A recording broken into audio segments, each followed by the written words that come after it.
welcome to Right Time Radio. It is Wednesday at 9 o'clock, and Tay, glad to see you today. Well, thank you. You're welcome. Glad to be here. Sue Haas is with me, my co-host. Good morning. Good morning. And we have our guest, David Lynn Spencer. A guest and my neighbor. And her neighbor, yeah. David Lynn and Tay have just figured out they live fairly close to each Literally. other. Yeah, 4 houses away. Yeah, there you go. That is so awesome. See, we were actually talking about the deer in her yard. I've seen them in my yard, and then we figured out the two of them live close by each other. The things you learn on Right Time Radio. That's true. Small world. David Lynn is with us today because she has published a book called An Impossible Price, and she is going to read an excerpt of it. But first, let's tell you a little bit about David Spencer. Sue, will you tell us about her? Wife and mother of professional rodeo bullfighters, David Lynn Spencer writes inspirational Western romance. She's taught composition and creative writing at Pueblo Community College, served as a columnist and reporter for the Canyon City Daily Record, and has countless nonfiction pieces published in Pro Rodeo Sports News, American Cowboy Magazine, Western Horseman Magazine, The Upper Room, Power for Living, The Quiet Hour, The Christian Standard, and other periodicals. She is an ECPA and Publishers Weekly best-selling novelist and winner of the Will Rogers Gold Medallion for inspirational Western fiction. She's also fairly certain her previous career as a rodeo journalist and award-winning crime beat reporter prepared her for life along Colorado's Front Range, wrangling Blue the Cowdog and mouse detectors Annie and Oakley. Connect with her at https://davidlynnspencer.com. And that's spelled DAVALYNNSPENCER. Are you named after your dad? Yes, his name was David. That is so pretty. And I figured that, yeah. He wanted to name me Davy Lee, and my mother threatened to leave him. That'd be a good reason. Okay. God bless her soul. Yes, Well, yeah. So she made it up. Davida. There is I have Davida or seen Davida. Yeah. I have seen Davida. That's a pretty name. Yes. But yeah, she just made it up. I like it. I like it too. Thank you. And it's unique. And Thank you know, everyone knows you because we know your name. Because it's, oh yeah, her. Regarding anything interesting, David Lynn's 11th fiction title released November 2018, and she has 5 more in the hopper jockeying for position. And some of those, 6, some of those have already been published. Yeah, so there's 16 now. That's an older You have 16 bio. total? Yes. Awesome. I know. Yes. She's amazing. I love her writing.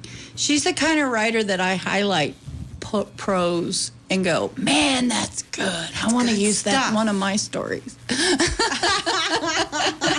Feel Change free. this word. Feel Yeah. free. Yeah. What is it? Borrowing is the highest form of flattery. That's not the right word, but imitation is the highest form of flattery. I like the borrowing. I know. Yeah, you borrow prose from time to time. Yes. And change it just a little bit. All right, well, we've got enough time for you to get started, so let's have you start reading for us. She's going to read, I think, chapter 1 and 2. We'll see how much time we have, whether we can do more. And then when we get done, we're going to talk with her about, about Things. the book and Neighborly. bullfighting and neighborly things and the deer with the antler that got broke and all of those things. So take it away, David Lynn. Thank you very much. An Impossible Price. This is book 3 of the Front Range Brides series. Chapter 1, Olin Springs, Colorado, late March 1885. The bay stallion pawed at the stock car wall and tossed its head. Quick as a rattlesnake, its back leg struck. A partition splintered, sending wood fragments showering over crates and barrels. The horse had fought its constraints for the last 4 hours, all the way from Denver. It was only a matter of time before the battle between bolted wood and brute strength was decided. Clay's money was on the horse. The rhythmic clack of iron wheels began to drag, and Clay pushed to his feet, bracing against the louvered wall of the car. Already heavy with horse sweat and manure, the air thickened at the screech of steel on steel, fear tainting the mix. A long blast of the whistle drew his horse's ears forward. It won't be long now, Duster. We're almost home. His buckskin's dark eye widened with uncertainty. Its shoulder and leg muscles bunched for balance. Clay took hold of the rope that tethered the gelding and rubbed its neck and shoulder, telegraphing calm. A general stock car wasn't his first choice for either himself or his horse, but the Denver and Rio Grande had nothing else for livestock. He'd chosen the speed of a train over the length of the trail between Kansas City and Colorado, but he'd refused to ride with human passengers and risk injury, or worse, to his unattended horse. The bay stallion was a perfect example of why. The car jerked against its couplings, sending a nearby horse to its knees. Billowing steam hissed along the rails, and the train inched toward a full stop. Olin Springs. Clay eased out a tight hiss of his own. They weren't off the train in one piece yet. Memories of his first arrival rose like smoke from the stack. Riding into town, beaten, broke, and bitter. His outlook now was a whole lot better than it had been 4 years ago.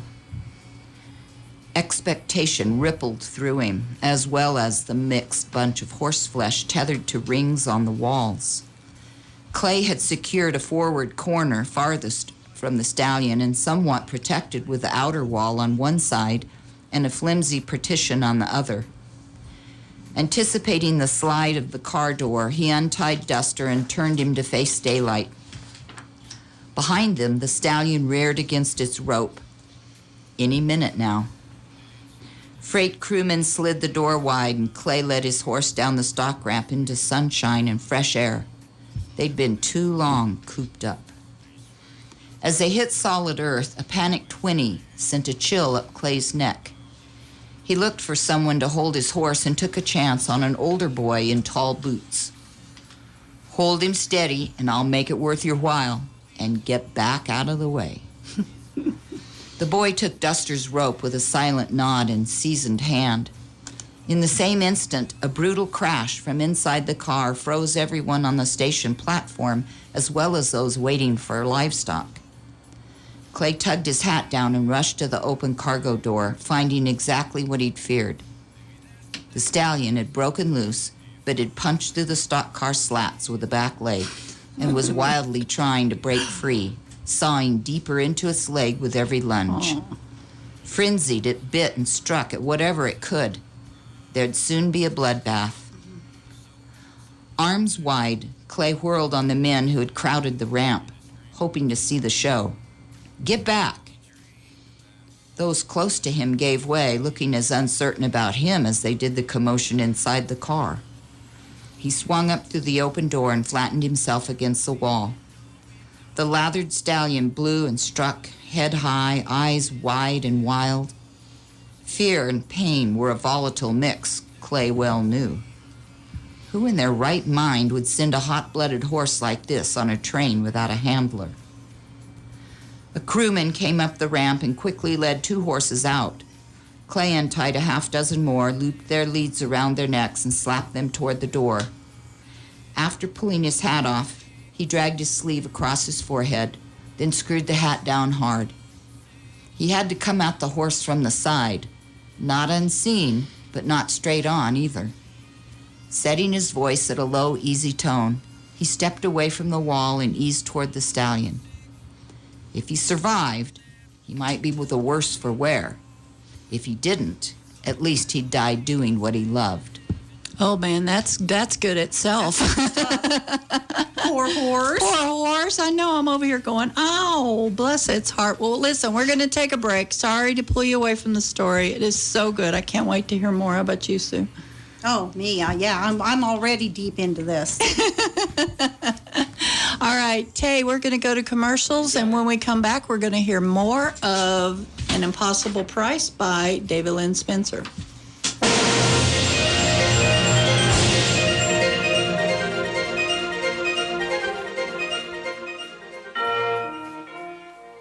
Got big dreams for your small business? You're not alone. Assurance Partners is a growing business too. That's why they work with Nationwide, the #1 small total business insurer in the U.S. Nationwide can help protect and grow your business so you can focus on making your small business dreams come true. Give Assurance Partners a call today at 1-800-563-1871. Nationwide is on your side. Nationwide Mutual Insurance Company and affiliates, Columbus, Ohio, subject to underwriting guidelines, review, and approval. See your local Assurance Partners at 408 Main Street, Canyon City.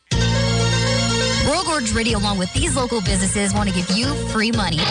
Visit one of these Money Day store locations. In the Alta store in Fremont County, High Country Bank, 150 Reynolds Avenue, Kaleidoscope Inspiration, 602 Main Street, Coyote Coffee Den, Highway 115 Penrose, and Waterhome number 1, 1532 Elm Avenue. Be present at your favorite Money Day location for Money Day. Same time, 2:30, and same channels, AM 1400 Carolyn and 104.5 Star Country. And if you're a business in the Fremont or Pueblo County area and would like to be a part of our Money Day celebration, just give us a call, 275-7488. Hey y'all, it's Chelsea Lynn. Join Annalie and myself every Tuesday afternoon at 2:30 at your favorite Money Day location for your chance to win some free cash. So visit a Money Day store location, register, be present at a Money Day store location every Tuesday afternoon, listen for your name, hear your name, call back, and win. It's that easy. Don't forget to like us on Facebook for the latest Money Day details. KRLN weather, mostly sunny and hot today. Clouds increasing this afternoon with a 40% chance of thunderstorms. The high today around 91. Clouds this evening and in partly cloudy skies overnight. The low tonight near 57. Partly cloudy and hot tomorrow. 40% chance of thunderstorms. Tomorrow's high around 95. 68 was the overnight low after a high of 93 yesterday. Currently at the Weather Center, 74 degrees. Radio 1400 KRLN.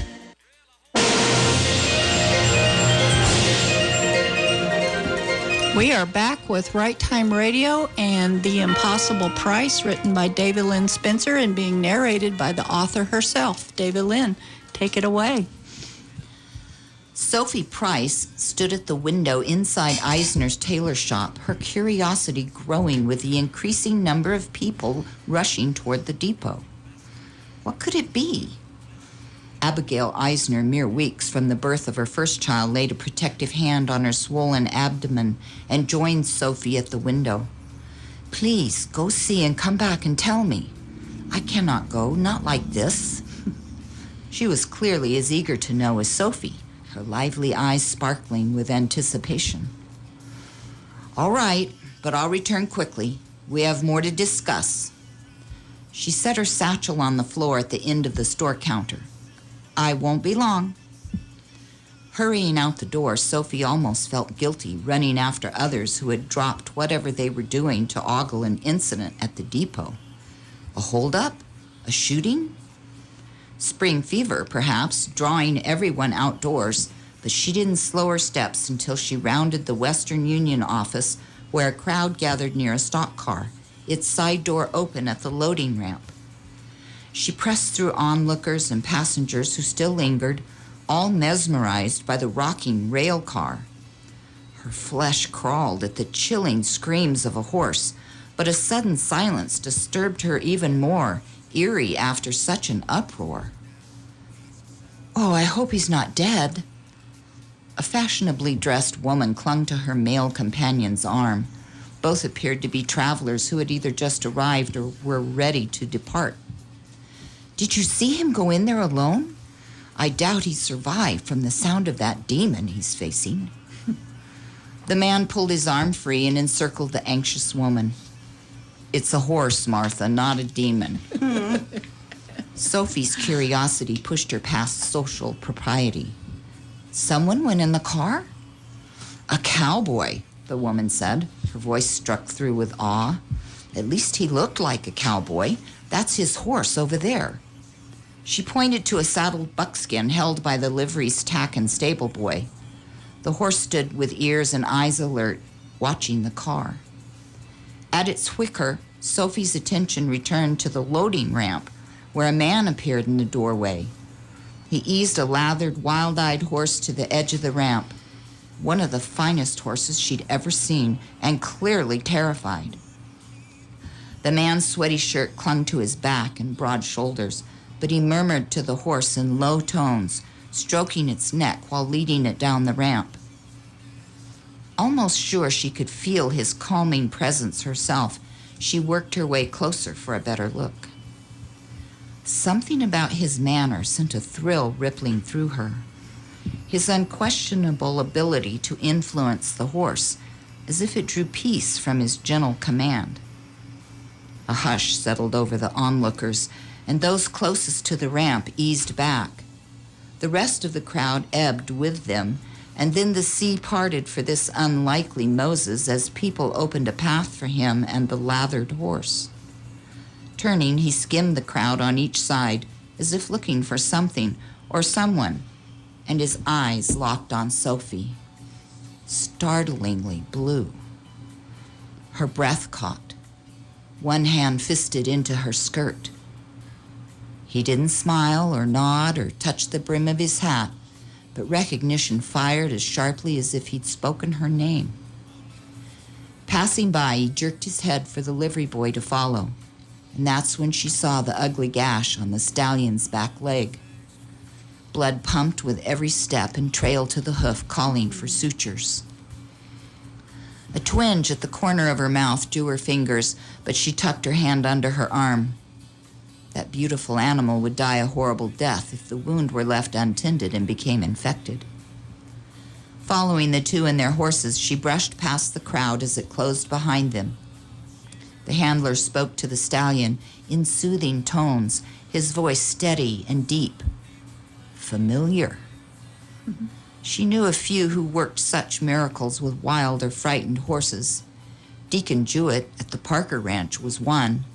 The other, a young man who'd honed his gift at Deacon's side. Anticipation veined through her as she made the corner at Main Street, still following the livery boy and the stranger. Could it be? On occasion, Deacon's young protege had turned her head and set her mind to wondering if she'd remained unmarried for a reason not yet revealed. But young was the word that snagged. He'd been a boy of 16, she a woman of 20, and that fact had quashed her musings in those days. Craning her neck to better see the stranger, she noted his long stride and the slightest hint of a halting gait. Her heart reared like a horse itself, and she pressed a hand to the base of her throat. The voice, the subtle limp, those eyes. Only one person had all those traits, and when he'd left, he'd said nothing that made her think he'd ever return. Far from an unseasoned youth, the confident stranger leading the fiery stallion might be no stranger at all. Had Clay Ferguson come home? Wow. Wow. I know. I actually wrote wow beside one of those prose. And I sent a thrill rippling through her. See, she just writes so beautifully. Yes. And I want to write like her when I grow up. Anyway, let's go ahead and take an early break, Tay, for commercial. And when we come back, we're going to go into chapter 2 of this amazing story called An Impossible Price. We'll be back after this.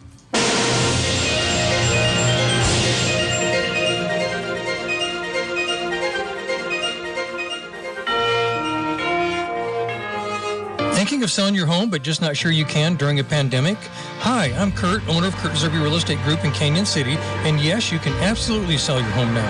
In fact, in 40 years in the real estate industry, I've never seen a stronger seller's market. We take every precaution when showing your home. Our agents are required to wear masks and gloves and use disinfectant wipes while in your home. So let me take the worry out of selling your home for you. Give me a call at 276-2500 or visit us online at canyoncityhomesearch.com. Be safe.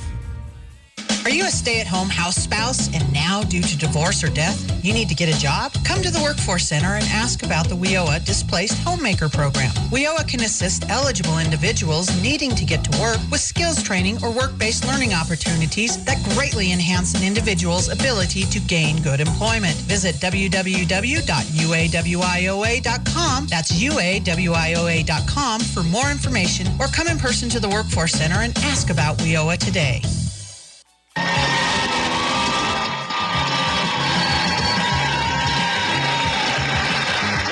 Larry Elder here. That's right, the Larry Elder Show returns to AM 1400 KRLN. Larry Elder gives you great perspectives on current issues and great background on issues from the past and the effects they have on our present society. He's an award-winning radio show host, an author, and well-spoken. It's the Larry Elder Show. Tune in weekdays from 6 to 9 p.m. on AM 1400 KRLN.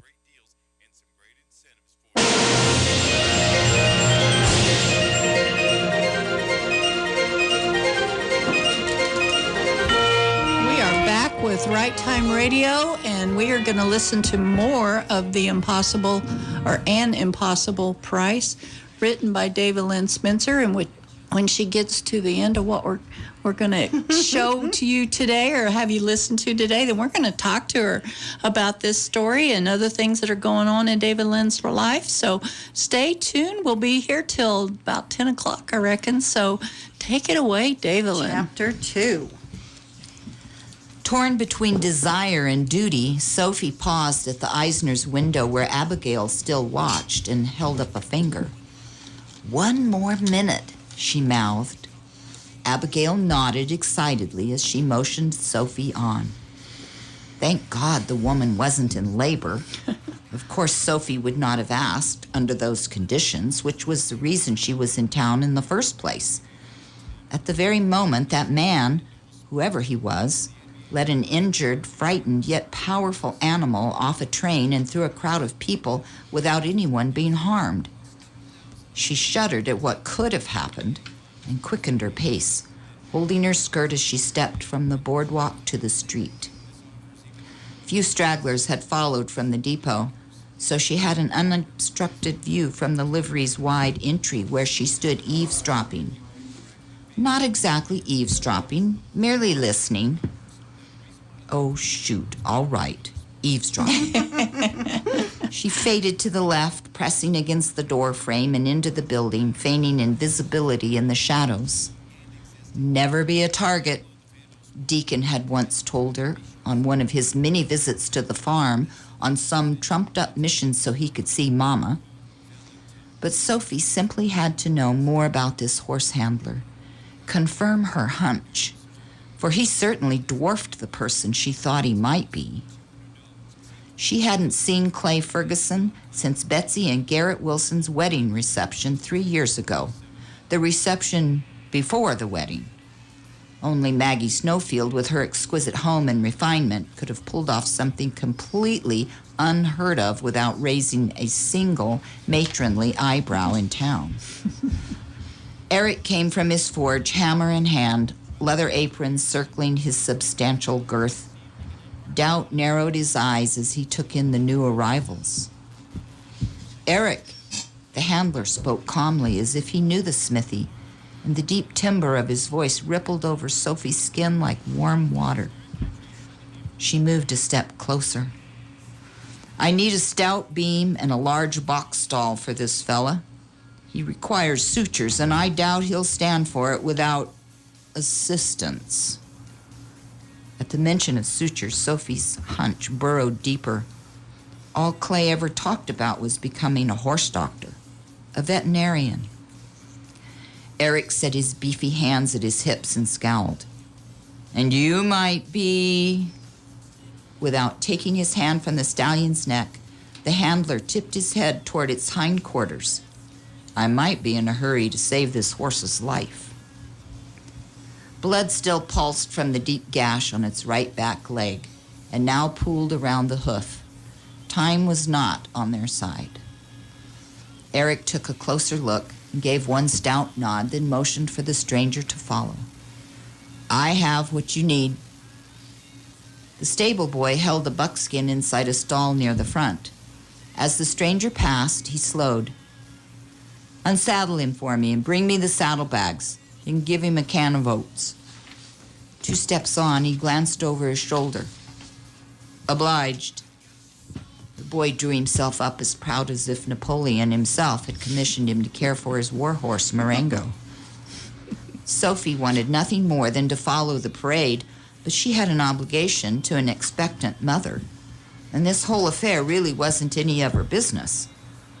However, that didn't keep her from approaching the boy. Do you know that man? The man whose horse you're holding? He draped the saddlebags over the edge of the stall and set to unsaddling the buckskin. No, ma'am, I don't. But after what I just witnessed, I'm happy to do what he asked. Secretly, she agreed, but kept that opinion to herself.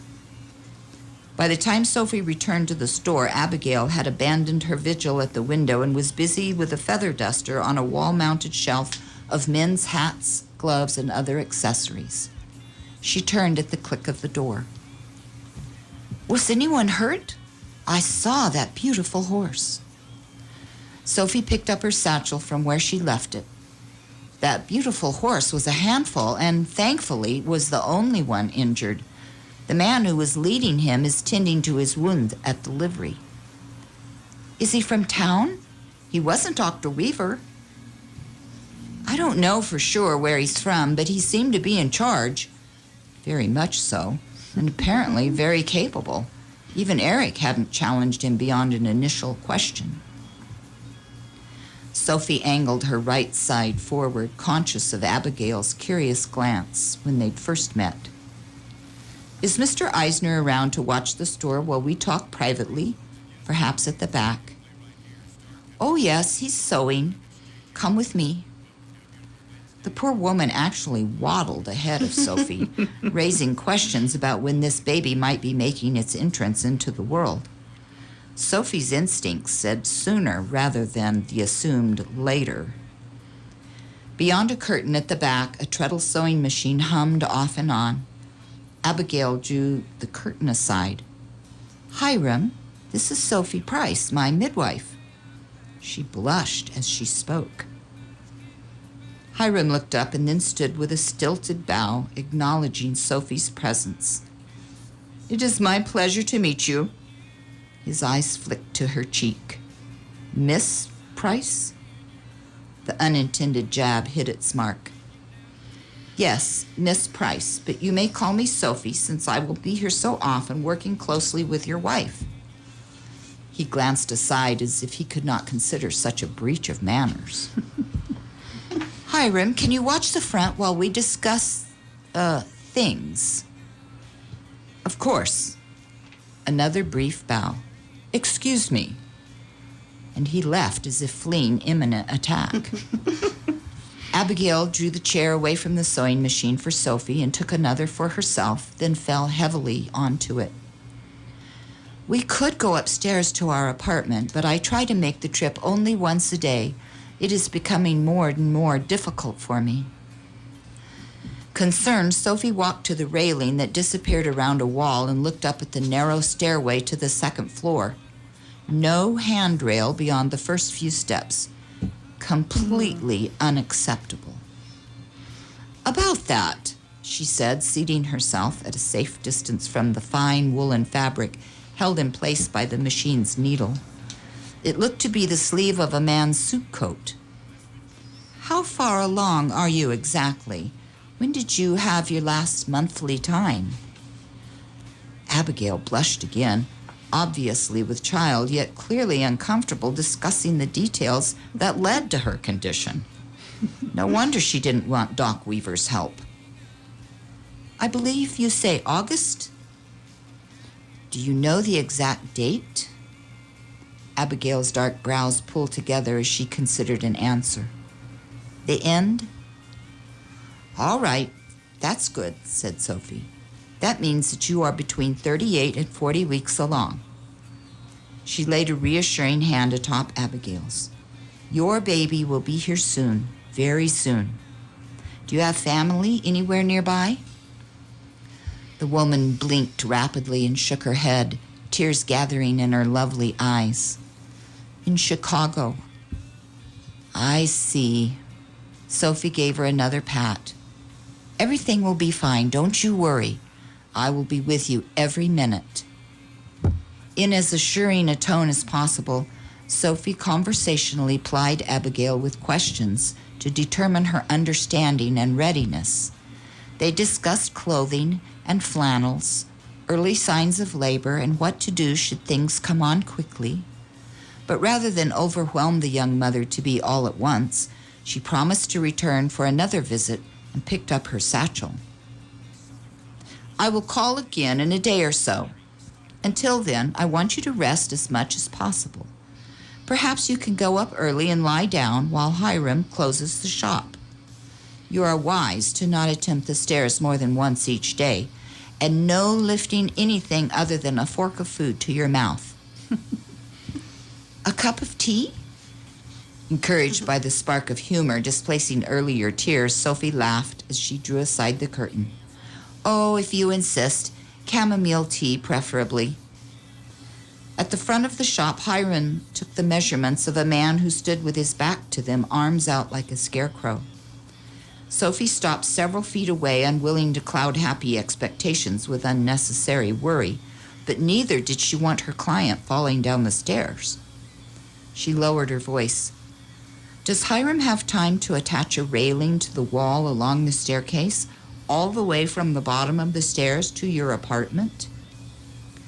Abigail shook her head, lifting wisps of wavy black hair at her temples. Oh, no, he was very busy and not so good with building things other than clothes. Of course, Sophie smiled at the image of building clothes. Perhaps he knows someone who could do the job. I really don't like the idea of you climbing up and down without a handrail. If he doesn't know anyone who can do the work, I'll see if I can find someone. I would be happy to help in that department. Scarecrow Man turned around, his sleeves bearing marks from the tailor's chalk, his eyes roaming Sophie's person as if he sought ownership. She shuddered but held tightly to her poise. Mr. Thatcher, I didn't realize it was you being fitted. He dipped his head in greeting, never taking his eyes off her, like a snake watching its prey. Please, call me Clarence, and forgive me, but I couldn't help overhearing what you said. Overhearing my eye. The part about the stairs needing a handrail, he hastily clarified at Sophie's less than friendly stare. No doubt he'd eavesdropped on the entire conversation, and here she was casting the first stone, as guilty as he. But this was a private conversation of a personal nature between women. He should be ashamed of himself, regardless of how close the quarters were. He drew himself up. I did quite a bit of the repair on my hotel following that devastating conflagration a few years back. Stair railing is something I am quite good at, if I do say so myself. And of course he would say so himself. The man irritated the fire out of her and made her skin crawl. Mama's training alone held off what she really wanted to say. I'm sure I can find someone not quite as busy. Oh, but I insist. Sophie managed to hold her tongue and not insist that he mind his own business. She glanced at Abigail, who was nodding appreciatively. Thank you, sir. Sophie wanted to gag, but she managed to hold that back as well. Turning away from the men, she whispered, I will check with you the day after tomorrow, right after church. Is that convenient? Abigail glanced at her husband and leaned closer. We do not attend the services on Sunday. For a moment, Sophie was at a loss, but the couple's accent and now this bit of information all served to explain. Oh, of course, she said, laying her hand atop Abigail's, which rested habitually on her stomach. Would you mind if I knocked on your door late Sunday morning? Not at all. A quick smile. Knock loud. Sophie left without speaking again to Mr. Thatcher, her second breach of social propriety in less than an hour, but the man's untiring pursuit drove her to distraction. She refused to do or say anything that might be construed as encouragement. At 24, her opportunities were dwindling, but Clarence Thatcher cornered her at every church function, reminding her how challenging it was to run the Olin Springs Hotel all alone. She was no stranger to all alone, and if he mentioned that phrase to her one more time, she might throttle him in front of God and the whole congregation. Encountering him today in such close quarters left her feeling boxed in, like that stallion must have felt in the railroad car. A clear image of the strapping handler left Mr. Thatcher wilting in the shadows, and Sophie thinking things she had no business thinking. Her old mare waited good-naturedly at the hitch rail, where she secured her satchel, swung up, and took the cross street leading to Maggie Snowfield's mansion and Betsy Wilson. It wasn't really a mansion, but that's what she and Betsy had called it as schoolgirls, dreaming of romantic encounters with suitors in the cupola above the magnificent house. An old barb pressed deeper into Sophie's breast, throbbing like a lesser heartbeat. Betsy, as most women their age, had a family, but for some unknown reason the Lord had gifted Sophie not with a husband and children of her own, but with delivering the children of others. Doc often sent for her when mothers preferred another woman at their side, as in Abigail Eisner's case. Helping the helpless filled Sophie with a sense of purpose, but the longing never went away. It remained silently permanent, just like the scar on her left cheek. She rode around to the back of Maggie's home and tied the mare in front of the small barn and buggy shed Clay Ferguson had helped raise after a fire here. He could make a handrail for the Eisners. That quickly the handler strode through her mind, fast on the heels of a gangly young man who had landed in town on the wrong side of the street. Sheriff Wilson had taken an immediate liking to Clay after jailing him for being drunk and disorderly, yet his quick turnaround had made her sit up and take notice, like the day he joined the men of Parker Ranch to gather mares. With a sudden flush of heat, she recalled the bright blue of his eyes on that brisk fall day, the same flashing blue that held her a breathless moment at the depot. Tamping down the memory, she palmed her damp forehead and took the 5 steps to Maggie's back stoop. The door opened before she had a chance to knock. Ooh, that's a good place to stop for commercials. All right, we're going to take you to one more set of commercials before we come back. And we're going to visit with David Lynn about her story and how she came up with this idea and other things that are going on in her author world. So we'll be back right after this. I'm not sure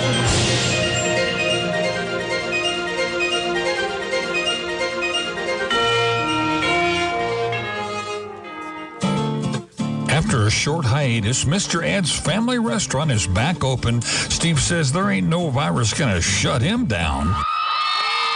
Mr. Ed's will be open from Friday through Tuesday, 7 a.m. to 1 p.m., dine-in or take-out. Now you can call Mr. Ed's at 275-5833 and place your order. Choose from any one of the incredible menu choices. For Mr. Ed's Family Restaurant, 1201 Royal Gorge Boulevard, Canyon City.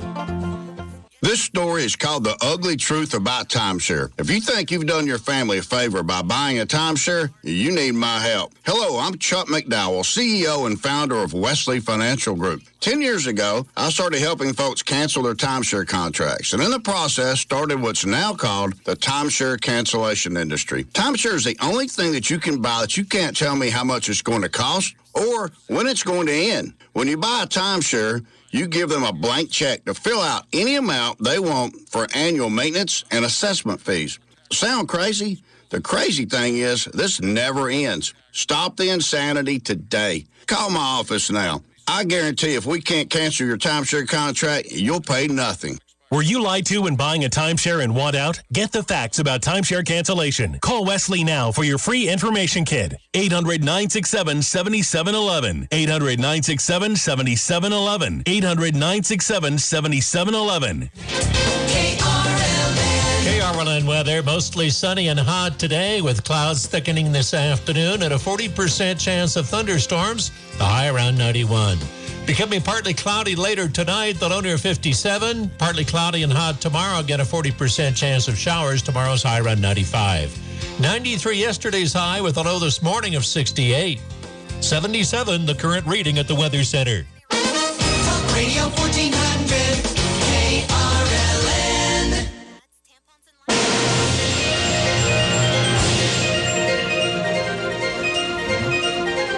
are back with Right Time Radio, and we have got just a few more minutes, and we are going to spend them visiting with our guest, David Lynn Spencer, and Sue Hawes, my co-host. David Lynn, is this a single book? Is it a series? Can you, let us know about that? And also, I want to know where we can buy it. Well, this book, An Impossible Price, is the third book in the Front Range Brides series. Okay. There are 3 books and 1 ebook novella prequel. Okay. All of these are available on my website, davelandspencer.com. Mm-hmm. But the good news about the prequel, which is called Mail Order Misfire, it's free. Oh, nice. So if you go to my book... The e-copy is free. Correct. Okay. It's an ebook only. Mm-hmm. The other 3 books are ebook and print. And paperback. Paperback, yes. Okay. So if you go to my website and you click on books, right, you'll go to the page that shows all the books. You click on the book cover, and it takes you to where it says buy link. But when you click on the buy link for the prequel, they're all free. It'll just take you to whatever provider you want to use. And I did that this morning. I went to your website and clicked for my free book and looked at your different series. And thank you.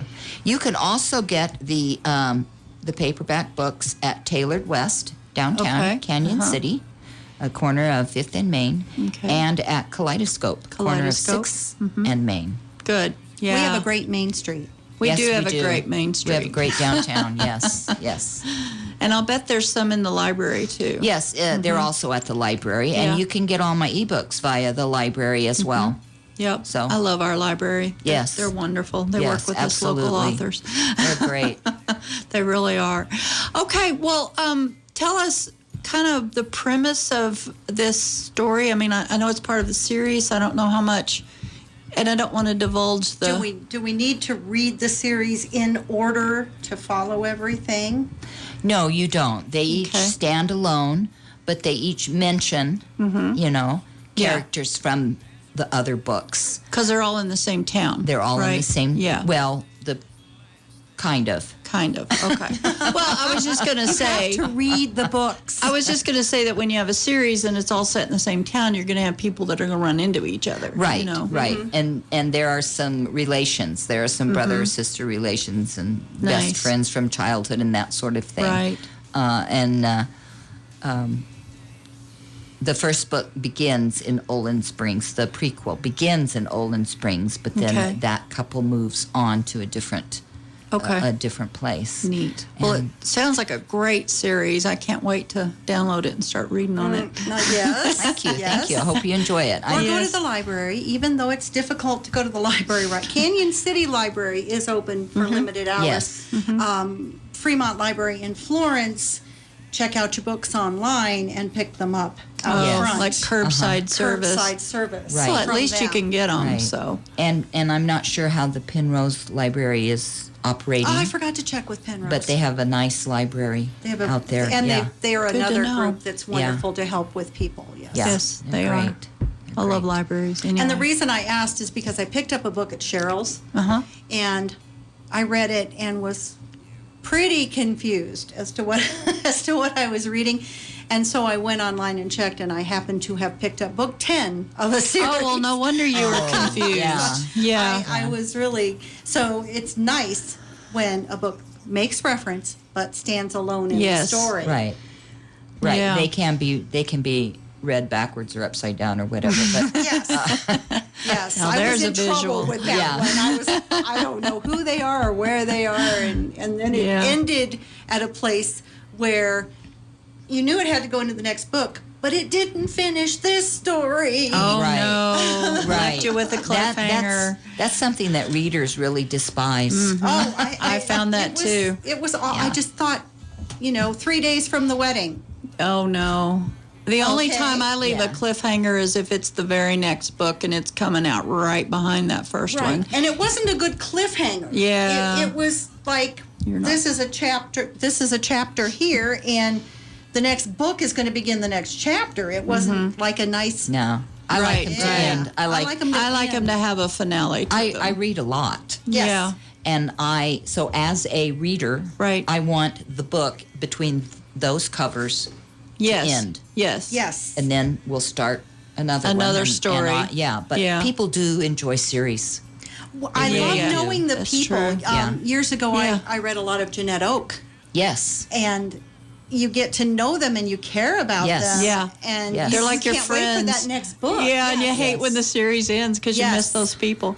I'm that way when I write series. Yes. I know these people. You miss them. I know these people better than I know most people with skin and bone. Yes, I hear you.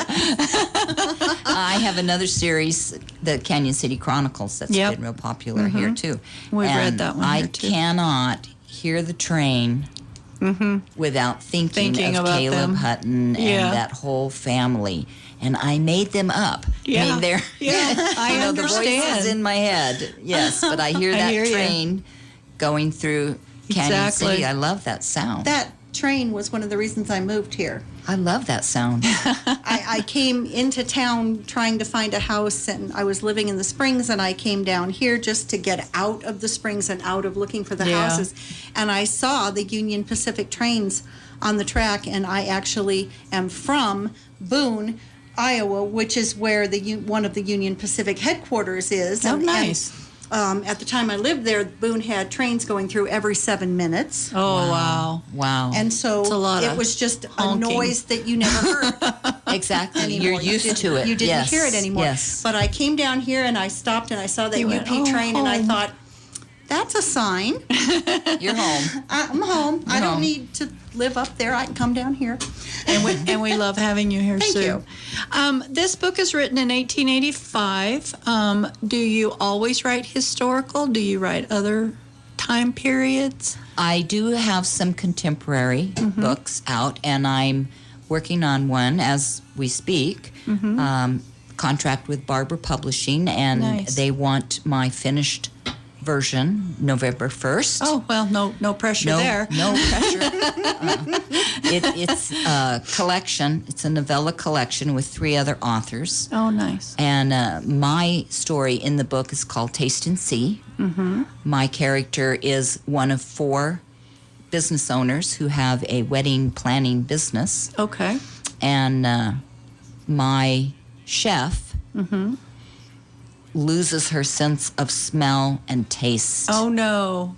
Due to a sinus infection. Wow, that would be a challenge, wouldn't it? I gave Davelyn this look of absolute horror when she told us that. And she's like, I didn't really think. Well, being the Food Network junkie that I am, that was my first thought was, what a horrible thing to happen. Yes. But as an author, as you know, both of you, you make life miserable for your main characters. Yes. Put them in a tree, throw rocks at them, then let them down. and then you make it worse. Exactly. Make it worse. But it's all better in the end. Exactly. We hope so anyway. Hopefully. Have to read the book to know. Now, okay, you have to have it to them November. When will that actually be published? It will be 2021, okay, obviously, but I don't know exactly what month they're planning on. That they're planning on it. Okay, I got you. Yeah, we've got a lot of things planned for 2021. What else have you got going on? Oh, I have 4 completely finished books that I'd like to see published in the next 2.5 to 3 years. Okay, cool. And are they historical or contemporary? Or? One is historical. In fact, one is a continuation of the Canyon City Chronicles. Okay, yeah. And I was speaking to a woman earlier this month who would like to see me put together a cookbook. Oh, that would be awesome. Based on the Canyon City Chronicles. But I want to wait until the follow-up to the Chronicles. And that book is set in 1913 and deals with the movie industry here. Oh, neat. And the children. Because this used to be Hollywood, basically. Yes, it was. Yeah. It was Hollywood before Hollywood. And so it's got some tense moments in it. And I like the story. Yeah. And the 2 children in book 3 of the Canyon City Chronicles grow up, and they are the main characters. They're the main characters. Yeah, they're the main nice. characters. I love the family continuation where you bring the kids up grown and then tell their story. That is awesome. I look forward to that. Any Christmas stories or? There's a possibility. Okay. There's always a possibility. contemporary book that I set in Berthoud. Oh, okay. Berthoud, Colorado. A novella, of course. Yeah. Christmas novellas are very popular Yeah, they because are. busy people can read them in an evening and still get Or an lunch entire break or something story. like that. A little relaxing and Yeah, there's a possibility there. Nice. I have another story kind of in the works, The Christmas Cabin, which is, I haven't decided if it's historical or contemporary. And but I we can know it's a change that. cabin and it's the germ Christmas. of an idea. I can, And that's how writers write. Yeah. They get a snippet of an idea Yeah. and then they develop it later. You must be a panster. I am. I am. I was sitting in the parking lot one morning on my way to the college to teach at Big Daddy's. Yeah. And I saw a gal sitting in a car on her cell phone. And just like that, Yeah. I had an entire story. I hear you. And that story, I switched it to historical because my agent contacted me and said, "Do you have a historical?" Yeah. So I bumped it up 150 years, Yeah. and it was one of the bestsellers. Oh, man, that is awesome. You know, I'm going to start somehow getting a recorder, get my voice recorder on my phone or something, because I will do that too.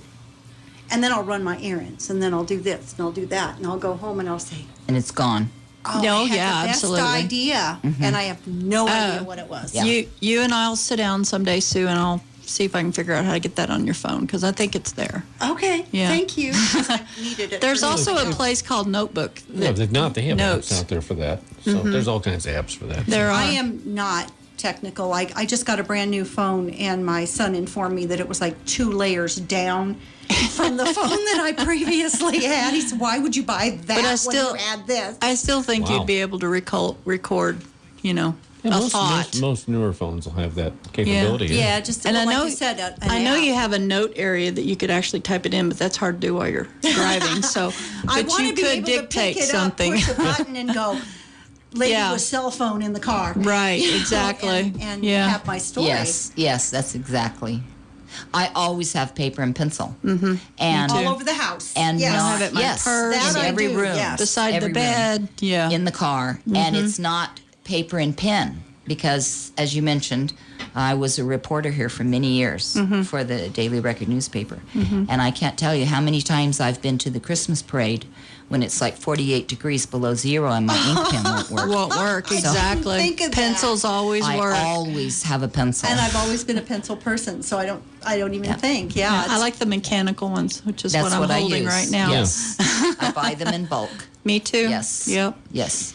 You and James High Patterson, five. pencil and a yellow legal pad. Yeah, that's how he writes. many Yeah. years ago, I at the Iowa State University had an auction of their junk, and I bought 1,500 mechanical pencils at Oh, that wow. auction. And I still have those pencils. Good purchase. Very good.